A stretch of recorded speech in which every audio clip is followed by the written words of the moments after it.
Muy buenos días, queridos compañeros y compañeras. Mi nombre es Wilson Suárez, soy maestro del Departamento de Electrónica de la Universidad Tecnológica de Santiago, UTESA. En esta ocasión hablaremos sobre la introducción a las telecomunicaciones, a ese fascinante mundo que hoy día se ha convertido en una solución para aquellas dificultades que han ido surgiendo a través de los años.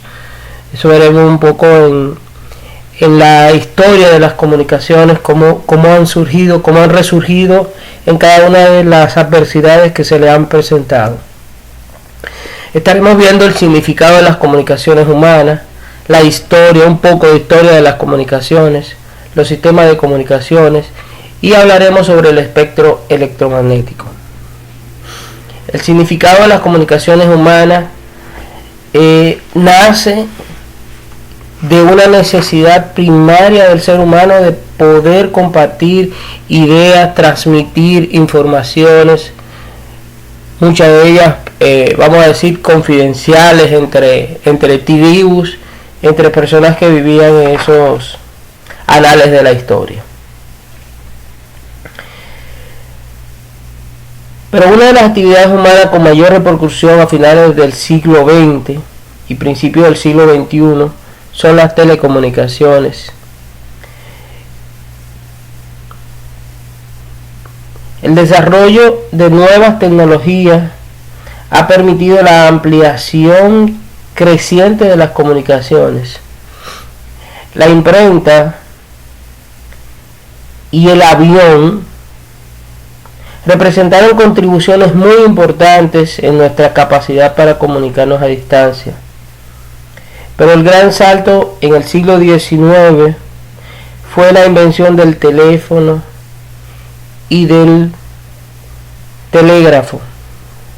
¿Por qué? Porque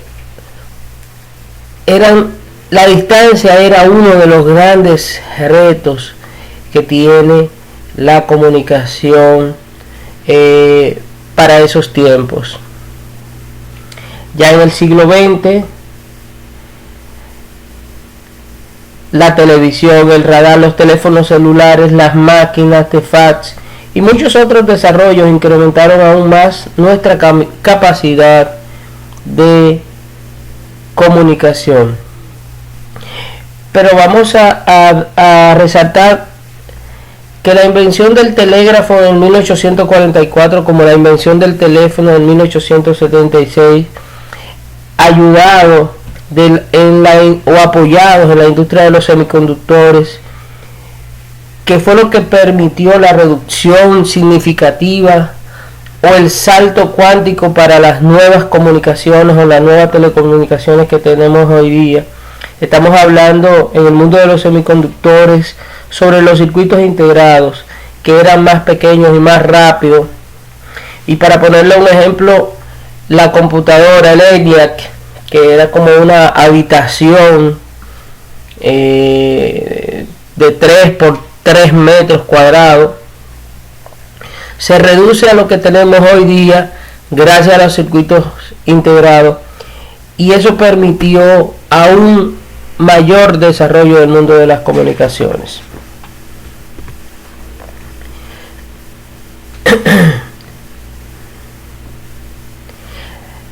La teoría de las comunicaciones comenzó a mediados del siglo XIX con el físico inglés James Clerk Maxwell. Estas investigaciones de Maxwell, que indicaron que la electricidad y la luz viajaban en forma de ondas electromagnéticas y por tanto están relacionadas una con otra, predijo que era posible propagar ondas electromagnéticas por el espacio libre utilizando descarga eléctrica.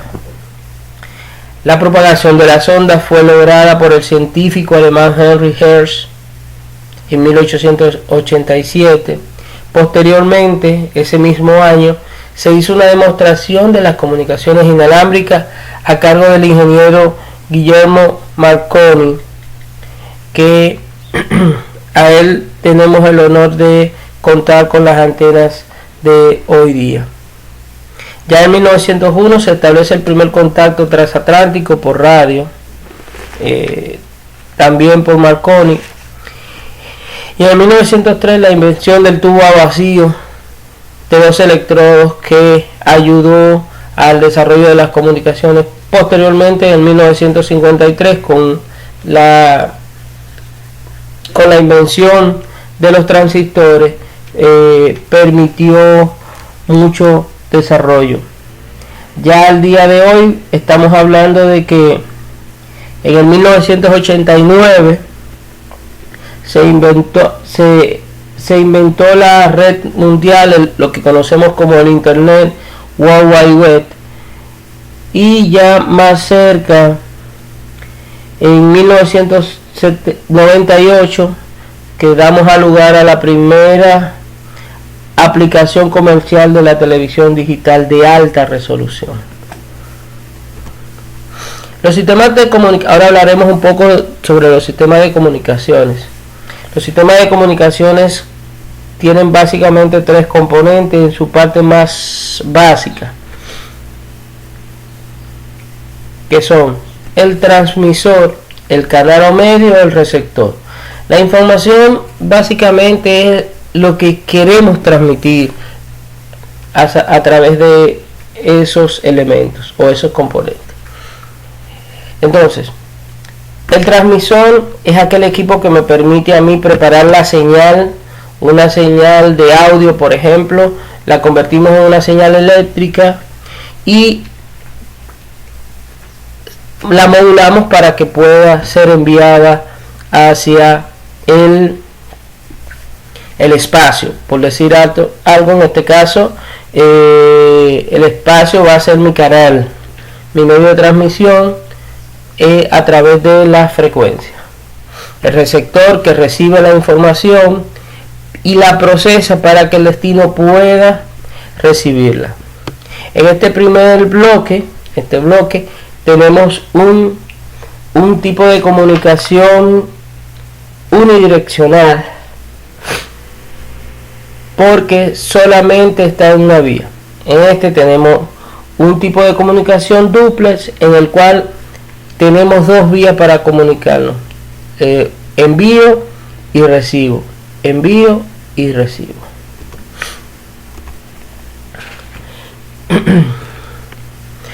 El espectro electromagnético es la forma en que nosotros administramos cada una de las frecuencias según la utilidad que nosotros le podemos dar. En este caso voy a resaltar las bajas frecuencias y las radiofrecuencias, que son, vamos a decir, en el mundo de las comunicaciones, las que más utilizamos. Pero hay un aspecto importante que tenemos que resaltar. Las frecuencias están divididas en hertz y ya por la magnitud en megahertz, en gigahertz, en terahertz, así sucesivamente.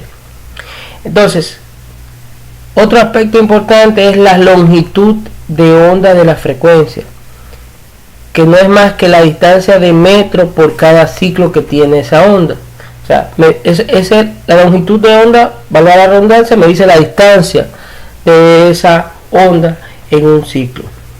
La velocidad de la luz, que estamos hablando de unos 300.000 metros por segundo. Y viéndolo un poco más ya gráficamente, aquí tenemos el espectro electromagnético, que no es más que el conjunto de frecuencias en un área, en una tabla, distribuido según la utilidad de cada una de ellas. Por ejemplo, las microondas están en el orden de los 10 GHz a 10 terahertz. Esto es todo por hoy. Muchísimas gracias por la oportunidad.